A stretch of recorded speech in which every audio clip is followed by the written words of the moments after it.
ఆంధ్రప్రదేశ్లో భూ సంస్కరణలు ఆవశ్యకత లక్ష్యాలు. భూమికి అధికారి ప్రభుత్వం.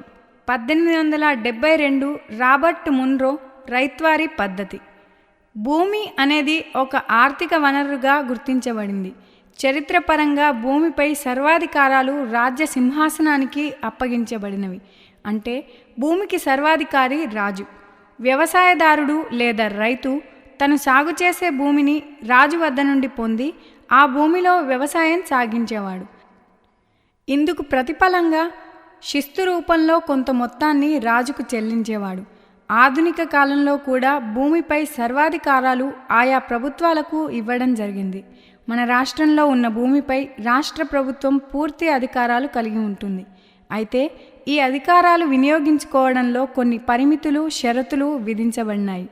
భూ సంస్కరణల చట్టాలను కేవలం రాష్ట్ర ప్రభుత్వం మాత్రమే తయారు చేస్తుంది లేదా నిర్మిస్తుంది. కేంద్ర ప్రభుత్వానికి భూ సంస్కరణల చట్టాల విషయంలో ఎటువంటి పాత్ర ప్రత్యక్షంగా లేదు. కానీ కేంద్ర ప్రభుత్వం రాష్ట్ర ప్రభుత్వ చట్టాలకు సంబంధించి కొంత దిశానిర్దేశకం చేస్తుంది. చారిత్రక నేపథ్యం. క్రీస్తు పూర్వం 113-110 సంవత్సరాల మధ్యకాలంలో రోమన్ సామ్రాజ్యంలో భూ సంస్కరణలను ప్రవేశపెట్టడం జరిగింది. క్రీస్తు శకం 6వ శతాబ్దపు ప్రాంతంలో గ్రీకు రాజ్యంలో భూ సంస్కరణలను చేపట్టారు. క్రీస్తు శకం 1800-1930 సంవత్సరాల మధ్యకాలంలో అనేక యూరోపియన్ దేశాలలో భూ సంస్కరణలను చేపట్టారు. ముఖ్యంగా ఫ్రాన్స్, స్వీడన్, డెన్మార్క్, ఐర్లాండ్ మొదలగు దేశాలలో వీటిని ప్రవేశపెట్టారు.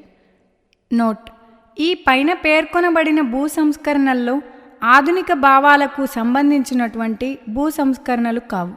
ప్రపంచంలో మొట్టమొదటిసారిగా వ్యవసాయ ఉత్పత్తిని పెంచడం, వ్యవసాయ ఉత్పాదకతను పెంచడం, భూస్వాముల నుండి భూమిని స్వాధీనం చేసుకోవడం, భూమతాలపై గరిష్ట పరిమితిని విధించడం వంటి ఆధునిక భావాలతో 1946-50 ప్రాంతంలో జపాన్ దేశంలో సంస్కరణలను చేపట్టారు. 1965 సంవత్సరంలో చిలీ దేశంలో 12.5 లక్షల ఎకరాల భూమి భూ సంస్కరణల నేపథ్యంలో పేద రైతులకు పంచబడింది. నోట్: రష్యాలో వచ్చిన మార్క్స్వాదం, సామ్యవాదం, ప్రపంచవ్యాప్తంగా జరిగినటువంటి భూ పోరాటాలు, రైతాంగ ఉద్యమాలు భూ సంస్కరణలను ప్రవేశపెట్టడంలో కీలక పాత్ర పోషించాయి. మార్క్స్వాదం ప్రకారం వ్యక్తిగత ఆస్తి నిషేధించబడినది. అందుకే రష్యాలోని మార్క్స్వాదులు భూ సంస్కరణలను తీవ్రంగా వ్యతిరేకించారు. మార్క్స్వాదం లేదా కమ్యూనిజం ప్రకారం భూ సంస్కరణలు అవసరం లేదు. భూ సంస్కరణల ఆశయాలు, లక్ష్యాలు. ప్రణాళికా సంఘం 1951వ సంవత్సరంలో భూ సంస్కరణల లక్ష్యాలను ఈ కింది విధంగా పేర్కొంది. 1. వ్యవసాయ అభివృద్ధి మరియు వ్యవసాయ ఉత్పాదకత కోసం భూమి మీద చేపట్టే ఏ సంస్కరణనైనా భూ సంస్కరణ అని పేర్కొంది. 2. వ్యవసాయ రంగంలో ఉన్న అన్ని రకాలైన దోపిడీలను, సాంఘిక అన్యాయాలను తొలగించి దున్నేవాడికి పూర్తి రక్షణ కల్పించాలని, జనాభాలో అన్ని వర్గాల వారికి సమాన హోదా, అవకాశాలు కల్పించాలని భారత ప్రభుత్వ లక్ష్యం. దున్నేవాడికి పూర్తి రక్షణ.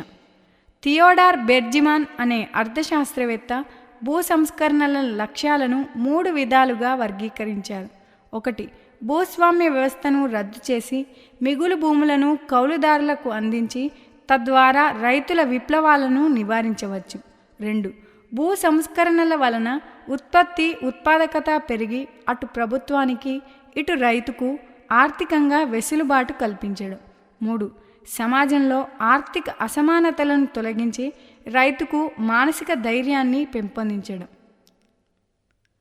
భారతదేశంలో భూ సంస్కరణలు. భారత భూ సంస్కరణలను ముఖ్యంగా 2 మార్గాలలో విభజించవచ్చు. 1. స్వాతంత్రానికి పూర్వం జరిగినటువంటి భూ సంస్కరణలు. 2. స్వాతంత్రానంతరం జరిగినటువంటి భూ సంస్కరణలు. స్వాతంత్రానికి పూర్వం. 1.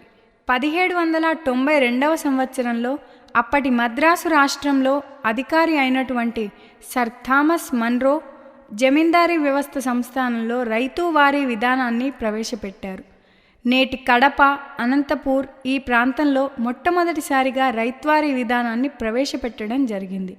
రైత్వారీ పద్ధతి యొక్క ముఖ్య ఉద్దేశం మధ్యవర్తులను తొలగించడం. 2.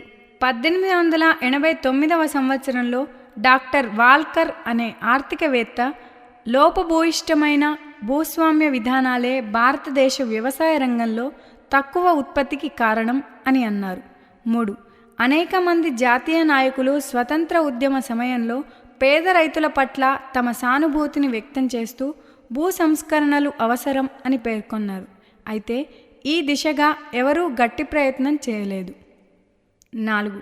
1928 సంవత్సరంలో ఇండియన్ నేషనల్ కాంగ్రెస్ సదస్సులో జవహర్లాల్ నెహ్రూ భూస్వామ్య విధానాలను తొలగించి పేద రైతులను ఆదుకోవాలి అని అన్నారు. స్వాతంత్ర్యానంతరం జరిగిన విషయాలు. స్వాతంత్ర్యానంతరం వ్యవసాయ అభివృద్ధి, ఆర్థిక అభివృద్ధి, వ్యవసాయ ఉత్పాదకత పెంపు, సాంఘిక న్యాయం అనే ఉద్దేశాలతో భూ సంస్కరణలను చేపట్టారు. భారతదేశంలో భూ సంస్కరణలను ముఖ్యంగా 3 రకాలుగా వర్గీకరించవచ్చు. 1. మధ్యవర్తుల తొలగింపు చట్టాలు. 2. కౌలు సంస్కరణల చట్టాలు. 3. కమతాల గరిష్ట పరిమితి చట్టాలు. ఆంధ్రప్రదేశ్లో భూ సంస్కరణలు. స్వాతంత్రోద్యమ కాలంలో భూ సంస్కరణ ఉద్యమాలు. ఆంధ్ర ప్రాంతంలో వచ్చిన ఉద్యమాలు. 1. 1928 సంవత్సరంలో ఆచార్య ఎన్జి రంగా ఆంధ్ర రాష్ట్ర రైతు సంఘం ఏర్పాటు చేశాడు. 2. 1931 సంవత్సరంలో ఆంధ్ర రాష్ట్ర జమీన్ సంఘాలు ఎన్జి రంగా నేతృత్వంలో ఏర్పడ్డాయి. 3. 1933 నిడుబ్రోలు అనే ప్రాంతంలో వ్యవసాయదారులకు రాజకీయ పాఠశాలలను ఎన్జి రంగా రైతుల చైతన్యం కోసం ప్రారంభించాడు. 4.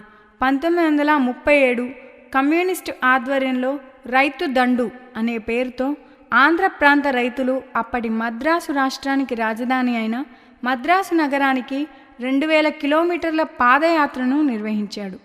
ఈ యాత్ర ముఖ్య ఉద్దేశం భూస్వామ్య రద్దు చట్టాలని ప్రవేశపెట్టాలి. అదేవిధంగా 1947 సంవత్సరంలో ఇటువంటి యాత్రనే కమ్యూనిస్టుల ఆధ్వర్యంలో జరపబడింది. 5. 1936లో ఇండియన్ నేషనల్ కాంగ్రెస్ అఖిల భారత కిసాన్ సభను ప్రారంభించింది. అందులో భాగంగా ఆంధ్ర ప్రాంతంలోనూ వాటి శాఖలు ఏర్పాటు చేయడం జరిగింది. తెలంగాణ ప్రాంత రైతు ఉద్యమాలు. 1. 1920 సంవత్సరంలో విసుమూరు దేశ్ముఖ్కు వ్యతిరేకంగా ఆ ప్రాంత ముస్లిం రైతులు ఉద్యమాన్ని నిర్వహించారు. 2. 1921 సంవత్సరంలో ఆంధ్ర జనసంఘం ఏర్పడి 1928 నుంచి ఆంధ్ర మహాసభగా తన రూపుని మార్చుకొని జాగీర్దారుల వ్యవస్థ రద్దు చేసి చాకిరీ రద్దు, పన్నులు తగ్గించాలి అని అనేక తీర్మానాలు చేసింది. 3. 1945 సంవత్సరంలో ఖమ్మంలో వామపక్షవాదులు అందరూ కలిసి నైజాంకు వ్యతిరేకంగా తెలంగాణ సాయుధ రైతాంగ పోరాటాన్ని చేపట్టారు. స్వతంత్రానికి పూర్వం ఆంధ్ర రాష్ట్రంలో తెలంగాణ ప్రాంతంలో జరిగిన ఉద్యమాలు. ఏ. జాగీర్దారుల వ్యవస్థ. నిజాం నవాబు తన ఆస్థానంలో ఉన్నటువంటి ప్రముఖ అధికారులకు జాగీర్ల రూపంలో గ్రామాలను దత్తత ఇచ్చేవారు. వీటి నుండి వసూలు అయిన శిస్తులో ప్రభువుకు వాటా ఉంటుంది. బి. ఇనాందార్ల వ్యవస్థ. నైజాం నవాబు దేవాలయాలకు, మసీదులకు, కొన్ని స్వచ్ఛంద సేవా సంస్థలకు గ్రామాలను విరాళంగా అందించేవారు. వీటి నుండి వసూలు అయిన శిస్తులో ప్రభువుకు వాటా ఉంటుంది. ఇనాం అనగా బహుమతి. రాజు కవులకు, కళాకారులకు కూడా ఇనాంగా గ్రామాలను పంచేవారు. సి. సర్పేఖాన్ వ్యవస్థ. నైజాం ప్రభువు తన దైనందిక రోజువారీ ఖర్చుల కోసం కొన్ని గ్రామాలను కొంతమంది అధికారులకు ఇచ్చేవాడు. 1947 సంవత్సరం ప్రాంతానికి సుమారు 1437 గ్రామాలు ఈ వ్యవస్థ కింద ఉండేవి. డి. ఎస్టేట్స్ లేదా సంస్థానాలు. హిందూ రాజులు లేదా హిందూ భూస్వాములు ఉన్నటువంటి ప్రాంతాలను సంస్థానాలు అని పిలిచేవారు. వీటికి పరిపాలనాపరమైన కొంత స్వాతంత్రం ఇవ్వబడేది. కానీ వీరి నైజాం నవాబు అధికారం కింద లోబడి ఉండాలి. ఆంధ్ర ప్రాంతంలో భూస్వామ్య పద్ధతులు. ఏ. జమీందారీ వ్యవస్థ. ప్రభుత్వం చేత గుర్తించబడిన శిస్తు వసూలు చేసే భూస్వామిని జమీందార్ అనేవారు. సాధారణంగా ఈ వ్యవస్థ లేదా హక్కు వంశపారంపర్యంగా సంక్రమించేది. బి. ఇనాందారీ వ్యవస్థ. సి. ఎస్టేట్స్ లేదా సంస్థానాలు.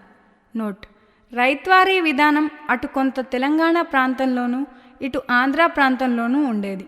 రైత్వారీ విధానంలో ప్రభుత్వానికి రైతుకు మధ్య మధ్యవర్తులు లేరు. అయితే శిస్తు ఎక్కువగా వసూలు చేయడం వలన రైత్వారీ పద్ధతి గల ప్రాంతాలలో కూడా రైతులు తిరుగుబాటు చేసిన సంఘటనలు కలవు. స్వాతంత్రానంతరం ఆంధ్ర రాష్ట్రంలో భూ సంస్కరణలు. ఆంధ్రప్రదేశ్లో భూ సంస్కరణలు మొదటి దశ 1947-1970. 1947 నుంచి 1970 మధ్యకాలంలో వచ్చిన చట్టాన్ని మొదటి దశ భూ సంస్కరణలుగా పిలుస్తారు. ఆంధ్రప్రదేశ్లో వచ్చిన భూ సంస్కరణ చట్టాలను 3 రకాలుగా వర్గీకరించవచ్చు. 1. మధ్యవర్తుల తొలగింపు చట్టాలు. 2. కౌలుదారుల రక్షణ చట్టాలు. 3. భూ గరిష్ట పరిమితి చట్టాలు. తెలంగాణ ప్రాంతంలో వచ్చిన చట్టాలు. జాగీర్దార్ల రద్దు, ఇనాందార్ల రద్దు చట్టాలు. ఏ.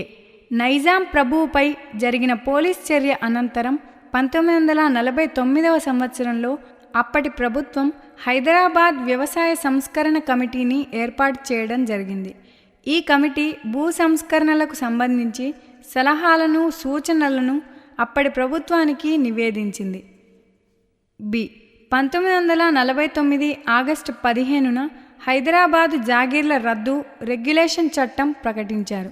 దీని ప్రకారం మొదట జాగీరు భూములను, తర్వాత సర్పేఖాన్ భూములను రైత్వారీ భూములుగా ప్రకటించి దున్నేవాడికే ఆ భూములను అప్పగించడం జరిగింది. అయితే జాగీర్దారులకు పెద్ద మొత్తంలో, అనగా సుమారు 22 కోట్ల రూపాయలు నష్టపరిహారం చెల్లించారు. ఈ చట్టంలో ఉన్నటువంటి ప్రధాన లోపం భూస్వాములు తాము స్వంతంగా సాగు చేసుకునే భూమిని ఎటువంటి గరిష్ట పరిమితులు లేకుండా తిరిగి వారికి కేటాయించడం జరిగింది. సి. జాగీరు భూములు, ఇనాం భూములు ఒకటి కావు అనే ఉద్దేశంతో 1955వ సంవత్సరం వరకు ఇనాం భూముల విధానాన్ని రద్దు చేయలేదు. ఈ చట్టం ప్రకారం మత సంస్థల, దేవాదాయ భూములను స్వాధీనపరచుకోవడం అనేది మతపరమైన ఘర్షణలకు దారితీయవచ్చు అనే ఉద్దేశంతో ఈ చట్టాన్ని సమర్థవంతంగా, చిత్తశుద్ధితో అమలుపరచలేదు. 1967లో తిరిగి ఈ చట్టాన్ని ప్రవేశపెట్టాలని ప్రయత్నం జరిగినా అది సఫలం కాలేదు. ఆంధ్ర ప్రాంతంలో మధ్యవర్తుల తొలగింపు చట్టాలు. 1. మద్రాసు ఎస్టేటు రద్దు.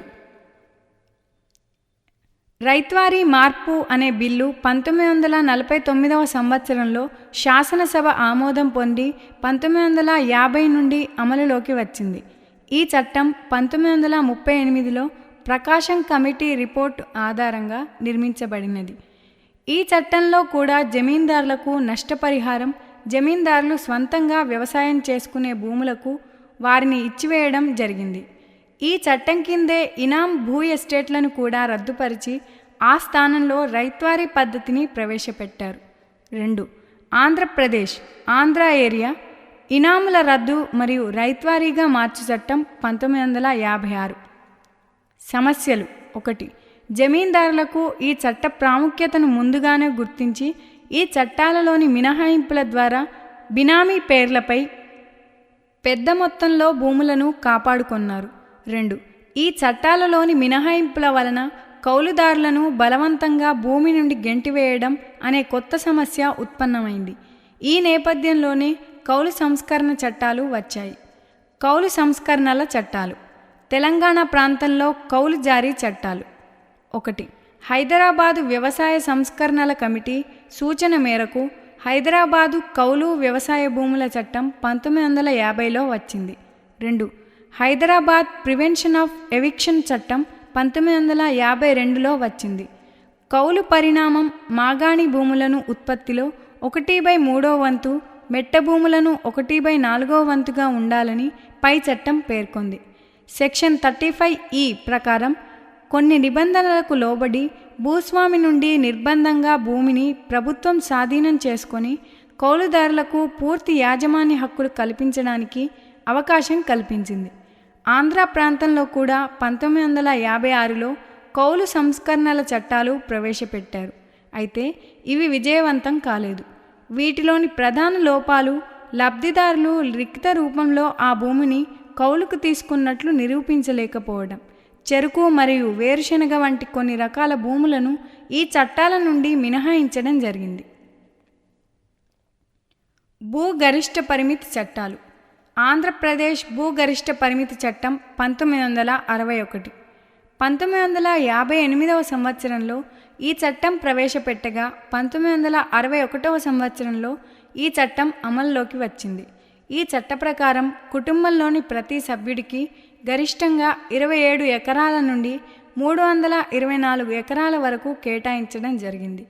దేవాలయ భూములు, చెరుకు పండించే భూములు ఈ చట్టం నుండి మినహాయించబడ్డాయి. ఈ చట్టం వల్ల 30 లక్షల ఎకరాల మిగులు భూమి అందుతుందని అంచనా వేస్తే చివరకు ప్రభుత్వం స్వాధీనం చేసుకున్న మిగులు భూమి ఆంధ్ర ప్రాంతంలో 4,305 ఎకరాలు, తెలంగాణ ప్రాంతంలో 27,300 ఎకరాలు. మొదటి దశ భూ సంస్కరణల పరిశీలన కమిటీలు. 1. 1955 గుల్జారీ లాల్నందా అధ్యక్షతన ప్రణాళికా సంఘం నియమించిన కమిటీ. ఇది మొట్టమొదటి భూ సంస్కరణల పరిశీలన కమిటీ. 2.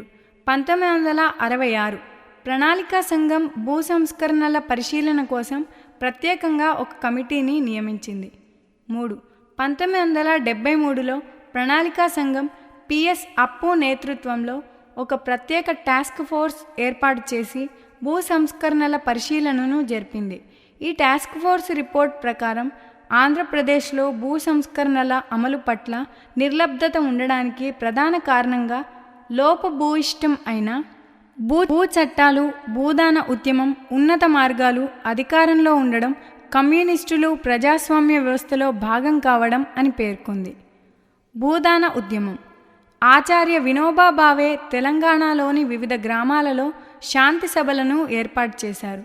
ఇందులో భాగంగా 1951 ఏప్రిల్ 18న నల్గొండ జిల్లా పోచంపల్లి గ్రామంలో హరిజనుల ఆర్థిక పరిస్థితి మెరుగుపరుచుకోవడానికి వి రామచంద్రారెడ్డి అనే భూస్వామి 100 ఎకరాల దానం ఇవ్వడం జరిగింది. ఈ ఘటన భూదాన ఉద్యమానికి నాంది పలికింది. భూదాన ఉద్యమంలో భాగంగా 1967 నాటికి ఆంధ్ర రాష్ట్రంలో 42.7 లక్షల ఎకరాలు దానంగా లభించగా 12 లక్షల ఎకరాలు పునః పంపిణీ చేయబడినవి. ఇందులో భాగంగా అనేక చట్టాలను ప్రభుత్వం నిర్లక్ష్యం చేయడం జరిగింది. ఆంధ్ర రాష్ట్రంలో రెండవ దశ భూ సంస్కరణలు. ఆంధ్రప్రదేశ్ భూ గరిష్ట పరిమితి చట్టం 1973. 1970 నాటికి గల ఆర్థిక, రాజకీయ, సాంఘిక కారణాలు రెండవ దశ భూ సంస్కరణలకు కారణం అయినాయి. 1972లో అప్పటి ప్రధాని రాష్ట్ర ముఖ్యమంత్రుల సమావేశం ఏర్పాటు చేసి భూ సంస్కరణలను తిరిగి చేపట్టాలి అని కొన్ని మార్గదర్శక సూత్రాలను ప్రకటించారు. భూ గరిష్ట పరిమితి చట్టం 1973. ఈ చట్టం జనవరి 1, 1975 నుండి అమల్లోకి వచ్చింది. సెక్షన్ 4 ప్రకారం ఒక కుటుంబానికి గరిష్టంగా ఎంత భూమి ఉండవచ్చో అని పేర్కొనడం జరిగింది. అంతకన్నా ఎక్కువ భూమి కలిగి ఉంటే ఆ భూమిని ప్రభుత్వం స్వాధీనపరచాలి. ఈ చట్టం ప్రకారం కుటుంబం అంటే 5 లేదా అంతకన్నా తక్కువ మంది సభ్యులు. సెక్షన్ 4 ప్రకారం మాగాణి భూములను 6 రకాలుగా, మెట్ట భూములను 5 రకాలుగా వర్గీకరించారు. మాగాణి గరిష్ట పరిమితి క్లాస్ ఏ 2 పంటలకైతే 10 ఎకరాలు, మిగిలిన భూమి 15 ఎకరాలు. మాగాణి గరిష్ట పరిమితి క్లాస్ బి 2 పంటలు 12 ఎకరాలు, మిగిలిన భూమి 18 ఎకరాలు. క్లాస్ సి 13.5 ఎకరాలు, మిగిలిన భూమి 20 ఎకరాలు. క్లాస్ డి 15 ఎకరాలు, మిగిలిన భూమి 22.6 ఎకరాలు. క్లాస్ ఈ 2 పంటలు 16.5 ఎకరాలు, మిగిలిన భూమి 22.6 ఎకరాలు. క్లాస్ ఎఫ్ 2 పంటలు 18 ఎకరాలు, మిగిలిన భూమి 27 ఎకరాలు. మెట్ట భూమి క్లాస్ జి గరిష్ట పరిమితి 35 ఎకరాలు. మెట్ట భూమి క్లాస్ హెచ్ గరిష్ట పరిమితి 40 ఎకరాలు. మెట్ట భూమి క్లాస్ ఐ గరిష్ట పరిమితి 45 ఎకరాలు. మెట్ట భూమి క్లాస్ జే గరిష్ట పరిమితి 50 ఎకరాలు. మెట్ట భూమి క్లాస్ కే గరిష్ట పరిమితి 54 ఎకరాలు. పట్టణ భూ గరిష్ట పరిమితి చట్టం 1976. ఈ చట్టం ప్రకారం ఆంధ్ర రాష్ట్రంలోని నగరాలను, పట్టణాలను 5 రకాలుగా వర్గీకరించారు. కేటగిరీ ఏ ప్రతి వ్యక్తికి 500 చదరపు మీటర్లు. కేటగిరీ బి ప్రతి వ్యక్తికి 1000 చదరపు మీటర్లు. కేటగిరీ సి ప్రతి వ్యక్తికి 1500 చదరపు మీటర్లు. కేటగిరీ డి మరియు ఈ ప్రతి వ్యక్తికి 2000 చదరపు మీటర్లు. భూ పంపిణీ పథకాలు. ప్రభుత్వ భూముల పంపిణీ. మొట్టమొదటిసారిగా 1964 సెప్టెంబర్ 3వ తారీఖున ప్రభుత్వ భూములను పంచాలి అని నిర్ణయించి రాజకీయ ఒత్తిడుల కారణంగా ఈ ప్రయత్నం విరమించారు. 1968 నవంబర్ 1న సుమారు 20,000 ఎకరాల భూమిని పంచడం జరిగింది. ప్రభుత్వం అనేక సందర్భాలలో పేదలకు వ్యవసాయ భూమిగా, ఇళ్ల పట్టాలుగా పెద్ద మొత్తంలో భూమిని పంచింది. 1992 ఆంధ్రప్రదేశ్ రెవెన్యూ మంత్రి నివేదిక ప్రకారం మొత్తం మిగులు భూమి 37.29 లక్షల ఎకరాలు. పేదలకు పంచిన భూమి 19.13 లక్షల ఎకరాలు. భూమిని పొందిన లబ్ధిదారులు 6.85 లక్షల మంది. ఇందులో ఎస్సీ వారు 14.7%, ఎస్టీ వారు 6.07%, బీసీ వారు 17.8% భూమిని పొందారు. థియోడార్ బెర్జిమన్ ప్రకారం భూ సంస్కరణల విషయంలో భారతదేశంలో కేరళ అగ్రస్థానం, పశ్చిమ బెంగాల్ తర్వాత స్థానాన్ని ఆక్రమించాయి. ఆంధ్ర రాష్ట్రంలో భూ సంస్కరణలు విఫలం అయినాయి అని పేర్కొన్నాడు. అసైన్డ్ భూములు చట్టాలు. అసైన్డ్ భూమి అనగా ప్రభుత్వం భూ పంపిణీల ద్వారా కేటాయించబడిన భూమిని అసైన్డ్ భూమి అంటారు. మొట్టమొదటి అసైన్డ్ భూముల బదలాయింపు నిషేధ చట్టం 1977లో అమలులోకి వచ్చింది. ఈ చట్టం ప్రకారం అసైన్డ్ భూమి కలిగిన వ్యక్తి ఆ భూమిని వేరొకరికి బదలాయింపజాలడు. వంశపారంపర్యంగా అసైన్డ్ భూమిని బదలాయించవచ్చు. వంశపారంపర్యంగా కానటువంటి బదలాయింపులు చట్టరీత్యా చెల్లవు. ఇటువంటి బదలాయింపుల ద్వారా రిజిస్టర్ పొందిన వ్యక్తి ఆ భూములను ప్రభుత్వానికి స్వాధీనపరచాలి. 2007వ సంవత్సరంలో అసైన్డ్ భూముల బదలాయింపు నిషేధ నిబంధనలు ఏర్పాటు చేయబడ్డాయి. వ్యవసాయం. రాష్ట్ర జనాభాలో 72% మంది ప్రజలు గ్రామాలలో నివసిస్తున్నారు. వీరి ప్రధాన జీవనాధారం వ్యవసాయం, వ్యవసాయ ఆధార రంగాలు. 2005-06 సంవత్సరానికి ప్రభుత్వ సర్వే ప్రకారం రాష్ట్రంలో గల భూమి 2,74,40,000 హెక్టార్లు. ప్రభుత్వం ఈ భూమిని 9 రకాలుగా వర్గీకరించింది. భూ వినియోగం. మొదటి రకం అడవులు 22.6%. రెండవ రకం నిష్ప్రయోజనమైన భూములు, ఇవి 7.6%. 3. వ్యవసాయేతర పనుల క్రింద గల భూమి 9.5%. 4. సాగుకు ఉపయోగపడే బంజరు 2.51%. 5. పచ్చిక బయళ్ళు 2.47%. 6. పళ్ల తోటలు 1%. 7. ప్రస్తుతం బీడుగా ఉన్న సాగు భూమి 8.9%. 8. ఇతర బీడు భూములు 5.9%. 9.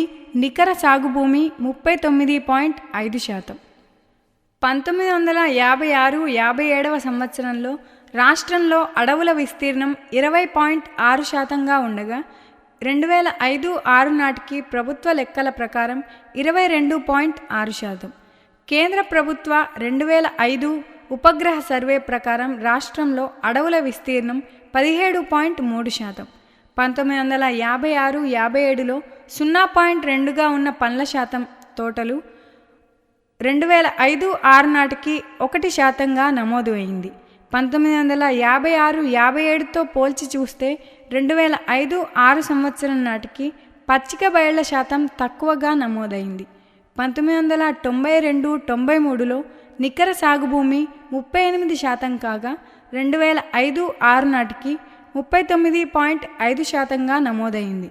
1955-56 సంవత్సరంలో రాష్ట్రంలో నికర సాగు నేల 112.17 లక్షల హెక్టార్లు కాగా 2005-06 నాటికి 108.4 లక్షల హెక్టార్లుగా నమోదైంది.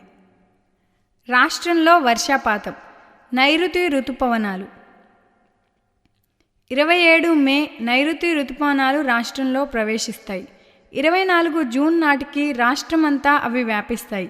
ఈ రుతుపవనాల వలన అత్యధికంగా తెలంగాణ ప్రాంతంలో వర్షపాతం నమోదవుతుంది. కోస్తా ఆంధ్ర ప్రాంతంలో 620 మిల్లీమీటర్ల వర్షపాతం, రాయలసీమలో 407 మిల్లీమీటర్ల వర్షపాతం సగటుగా నమోదవుతుంది. రాష్ట్రానికి అత్యధిక వర్షపాతం నైరుతి రుతుపవనాల రాక వలన కలుగుతుంది. సగటున 600 మిల్లీమీటర్లు. ఈశాన్య రుతుపవనాలు. అక్టోబర్ 19న ఈ రుతుపవనాలు రాష్ట్రంలో ప్రవేశిస్తాయి. రాష్ట్రానికి సగటు వర్షపాతం 224 మిల్లీమీటర్లు. అత్యధికంగా కోస్తా ఆంధ్ర ప్రాంతానికి 324 మిల్లీమీటర్ల వర్షపాతం, రాయలసీమలో 238 మిల్లీమీటర్ల వర్షపాతం, తెలంగాణలో 130 మిల్లీమీటర్ల వర్షపాతం నమోదవుతుంది. నైరుతి మరియు ఈశాన్య రుతుపవనాల వలన రాష్ట్రంలో అత్యధికంగా కోస్తా ఆంధ్ర ప్రాంతానికి వర్షపాతం నమోదవుతుంది. రాష్ట్రంలో ఖరీఫ్ కాలం నైరుతి రుతుపవనాలతో ప్రారంభమవుతుంది. రాష్ట్ర వ్యవసాయ శాఖ ప్రకారం ఖరీఫ్ కాలం అంటే జూన్తో ప్రారంభం అయ్యి నవంబర్ వరకు ఉన్న కాలం. రాష్ట్రంలో రబీ సీజన్ను ఈశాన్య రుతుపవనాలతో ప్రారంభమవుతుంది. రబీ కాలం అక్టోబర్ నవంబర్ నుండి ఫిబ్రవరి వరకు ఉంటుంది. భూ కమతాల స్వరూపం. రైతు రకం మరియు భూమి శాతాల జాబితా. 1. ఉపాంత రైతులు. 1 హెక్టారు మరియు అంతకన్నా తక్కువ భూమి గల రైతులు. 1956లో 7.89%, 2001లో 21.56%. 2. చిన్న రైతులు. 1 నుండి 2 హెక్టార్ల భూమి ఉన్న రైతులు. 1956లో 9.67%, 2001లో 24.76%. 3. సెమీ మీడియం రైతులు అనగా 2 నుంచి 4 హెక్టార్ల భూమిని కలిగి ఉన్నవారు. 1956లో 16.7%, 2001లో 26.36%. 4. మీడియం మధ్య తరహా రైతులు అనగా 4 నుంచి 10 హెక్టార్ల భూమిని కలిగి ఉన్నవారు. 1956లో 29%, 2001లో 19.83%. 5. పెద్ద రైతులు 10 హెక్టార్ల కన్నా ఎక్కువ భూమిని కలిగి ఉన్నవారు. 1956లో 38.2%, 2001లో 7.5%. 1956వ సంవత్సరంలో భూకమతాల స్వరూపం 67.2% మధ్య తరహా మరియు పెద్ద రైతుల చేతులలో ఉంది. అంటే 1956వ సంవత్సరంలో భూకమతాల స్వరూపం పెద్దగా ఉన్నాయని తెలుస్తుంది. 2001వ సంవత్సరంలో 72.68% భూమి 4 హెక్టార్ల కన్నా తక్కువగా ఉంది. అంటే భూకమతాల స్వరూపం చాలా తక్కువగా ఉందని తెలుస్తుంది. భూకమతాల స్వరూపానికి వ్యవసాయ అభివృద్ధికి సంబంధం ఉంది. చిన్న భూకమతాల వలన వ్యవసాయ ఉత్పాదకత తగ్గడమే కాక వ్యవసాయ ఖర్చు కూడా పెరుగుతుంది. 2001లో పెద్ద రైతుల యొక్క భూమి శాతం 1956తో పోల్చితే క్షీణించింది. సాగునీటి పారుదల. కృత్రిమంగా వ్యవసాయానికి అవసరమైన నీటి వసతిని కల్పించడమే సాగునీరు వసతి అని వ్యవహరిస్తారు. రాష్ట్రంలో చెరువులు, కాలువలు, గొట్టపు బావులు, దిగుడు బావులు మరియు ఇతర మార్గాలలో 2005-06 నాటికి 38% వ్యవసాయ యోగ్య భూమికి నీటి పారుదలను అందిస్తున్నారు. మిగిలిన 62% భూమి వర్షాధారంగా వ్యవసాయం చేయబడుతుంది. 1955-56వ సంవత్సరంలో సాగునీటి వసతి గల భూమి శాతం 25%. గొట్టపు బావుల ద్వారా, దిగుడు బావుల ద్వారా తెలంగాణ, రాయలసీమ ప్రాంతాలలో అత్యధికంగా భూమికి సాగునీరును అందిస్తున్నారు. సాగునీటి విస్తీర్ణం జాబితా. 1. చెరువుల ద్వారా 1955-56లో 41.2%, 2005-06లో 12.5% భూమి సాగవుతుంది.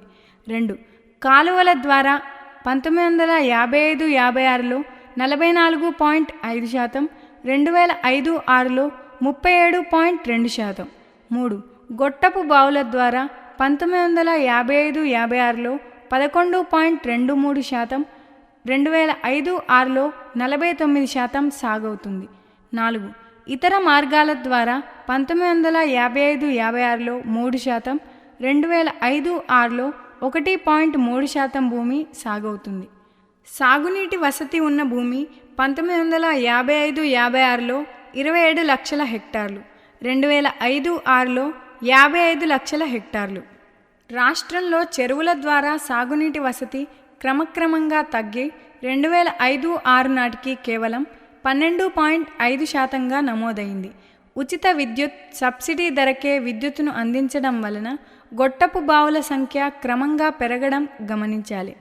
కాలువల ద్వారా సాగు జిల్లాల వారీగా మొదటి స్థానంలో పశ్చిమ గోదావరి జిల్లా, రెండవ స్థానంలో తూర్పు గోదావరి జిల్లా, 3 కృష్ణా జిల్లా.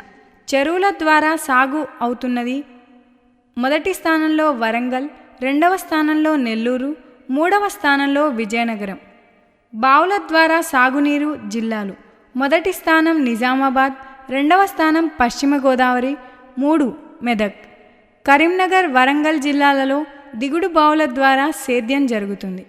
మొత్తం సాగునీటి వనరుల పరంగా జిల్లాలు ప్రథమంగా పశ్చిమ గోదావరి, రెండవ స్థానంలో కరీంనగర్, మూడవ స్థానంలో తూర్పు గోదావరి.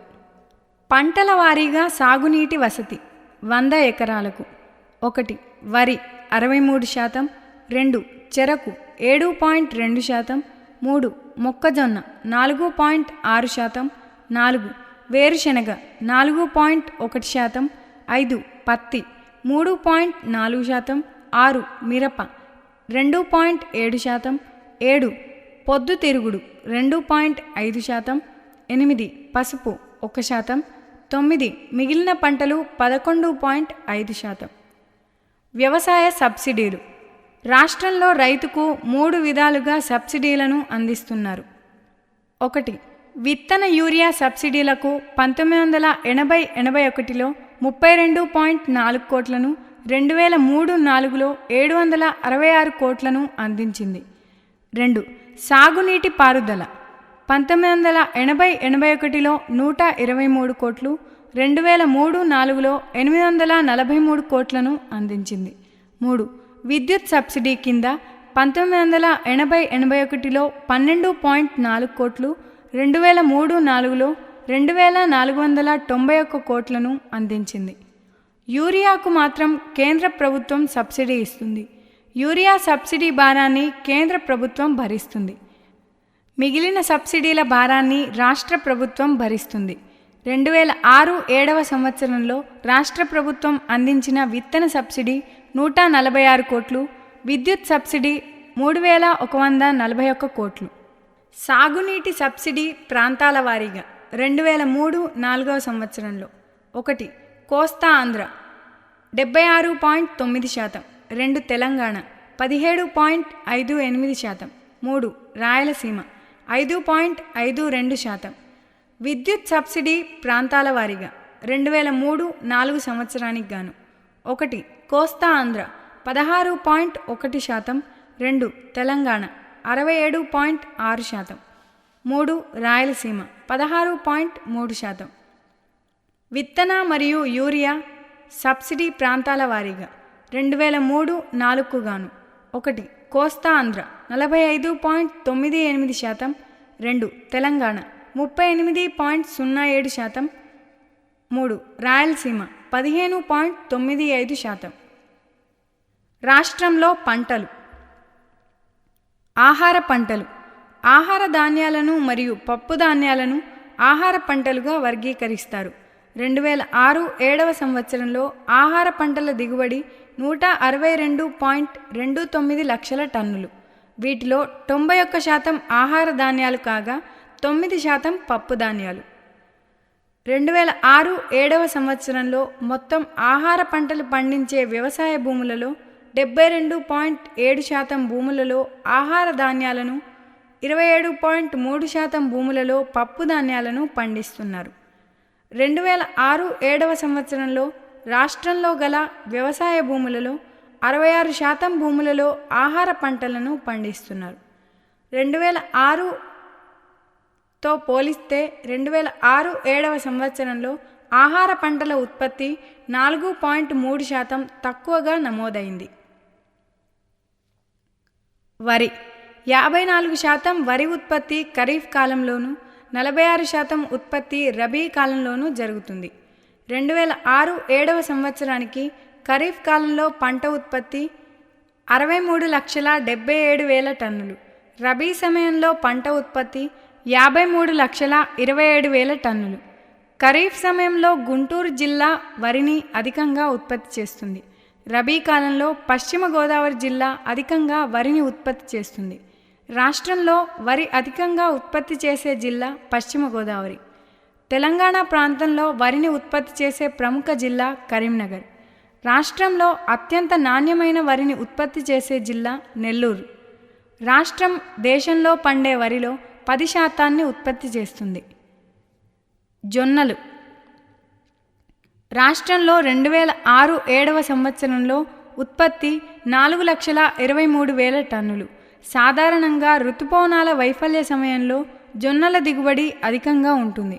2001-02 సంవత్సరాలలో జొన్నల దిగుబడి 6,34,000 టన్నులు.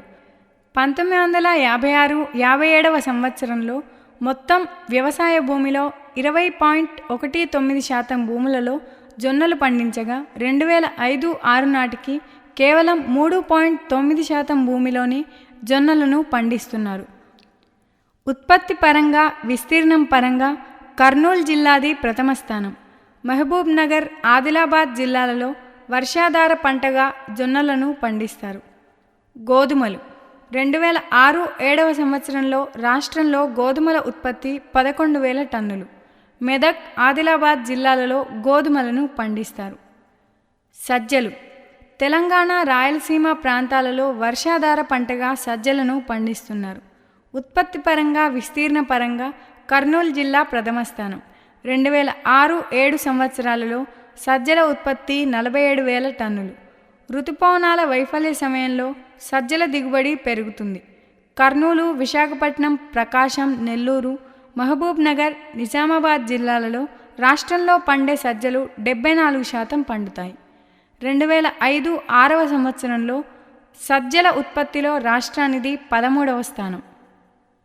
రాగులు ఖరీఫ్ కాలంలో అత్యధికంగా పండిస్తారు. ఉత్పత్తి పరంగా, విస్తీర్ణం పరంగా విశాఖపట్నం ప్రథమ స్థానం. రాష్ట్రంలో వర్షాధార పంటగా రాగులను పండిస్తారు. పంటల మార్పిడి విధానంలో వరికి బదులు రాగులను పండించడం రైతుకు అలవాటు. తెలంగాణ ప్రాంతంలో మహబూబ్ నగర్ జిల్లా రాగులకు ప్రసిద్ధి. మొక్కజొన్న దేశంలో రాష్ట్రానిది 6వ స్థానం. 2006-07 సంవత్సరంలో పంట దిగుబడి 24,62,000 టన్నులు. తెలంగాణ జిల్లాలో రాష్ట్రంలో పండే మొక్కజొన్నలు 70% పండుతాయి. కరీంనగర్ జిల్లా, గుంటూరు జిల్లా ఈ పంటకు ప్రముఖం. మెదక్, మహబూబ్ నగర్, వరంగల్, నిజామాబాద్ జిల్లాలలో ఈ పంటను విస్తారంగా పండిస్తారు. వర్షపాతం ఆధారంగా ఖరీఫ్ మరియు రబీ కాలంలో ఈ పంటను పండిస్తారు. కొర్రలు, సామలు, వరిగలు అను చిరుధాన్యాలను కూడా రాష్ట్రంలో వర్షాధార పంటగా పండిస్తారు. పప్పు ధాన్యాలు రాష్ట్రంలో 85% పప్పు ధాన్యాలను వర్షాధార పంటలుగా పండిస్తున్నారు. శనగలు, పెసలు, కందులు, మినుములు 97% పప్పు ధాన్యాలుగా వాటా కలిగి ఉన్నాయి. శనగలు 2006-07లో పంట ఉత్పత్తి 6,53,000 టన్నులు. విస్తీర్ణ పరంగాను, ఉత్పత్తి పరంగాను కర్నూలు జిల్లా ప్రథమ స్థానం. అత్యధికంగా రబీ సమయంలో ఈ పంట పండుతుంది. ప్రకాశం, అనంతపురం, కడప, మెదక్, ఆదిలాబాద్ జిల్లాలలో ఈ పంట అధికం. కందులు ఖరీఫ్ సమయంలో అధికంగా పండిస్తారు. 2006-07 సంవత్సరానికి గాను ఉత్పత్తి 1,61,000 టన్నులు.